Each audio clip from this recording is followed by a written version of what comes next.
Bonjour, Jean-Pascal Ancelin, vice-président Europe du Nord Microstratégie, chez Microstratégie depuis 2010.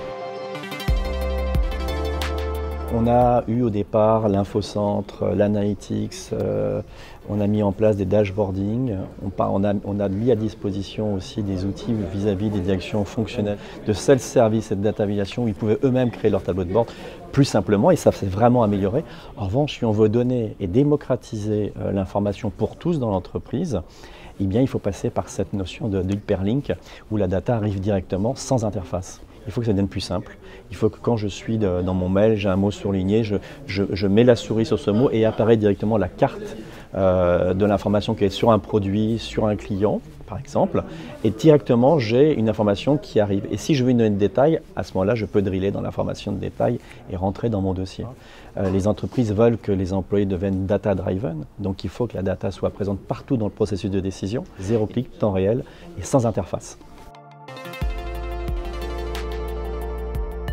Notre grande force chez Microstratégie, c'est ce metadata qui permet de garantir la gouvernance de la data pour tous dans l'entreprise. Si au départ, on n'a pas tous la même définition de la data, c'est différent parce qu'on se retrouve autour d'une même table et on n'a pas les mêmes raisonnements et les mêmes données à la fin. Dans le cadre de notre nouvelle version Microstratégie 2019, on a intégré cette notion de Federated Analytics. Vous allez avoir un département marketing qui va dire moi je veux utiliser Tableau, et puis un département financier qui va dire non, moi, je vais prendre Power BI, et puis un département marketing qui va dire je vais prendre Microstratégie. Click, Tableau, Power BI ou Microstratégie peuvent maintenant, à partir d'une API, intégrer le metadata Microstratégie et donc bénéficier de cette force de la gouvernance de la data qu'ils n'ont pas aujourd'hui dans leurs outils.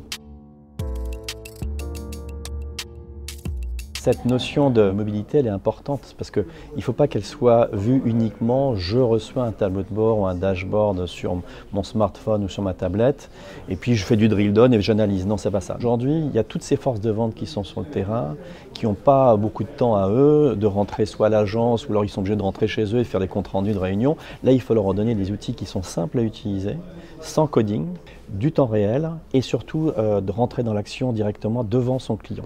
D'abord, il y a une image de marque, de dynamisme avec cette tablette ou avec ce smartphone où il saisit directement l'information. Après, il peut directement lancer un processus métier qui va dire, par exemple, je suis devant mon client, de mon docteur ou devant mon pharmacien et je veux réalimenter une commande de médicaments pour lui. Donc là, on n'est non plus dans la BI traditionnelle, on est vraiment dans la BI moderne, temps réel, où on lance un processus métier, on est dans l'action, c'est-à-dire qu'on est directement dans l'action, en mode déconnecté ou en mode connecté.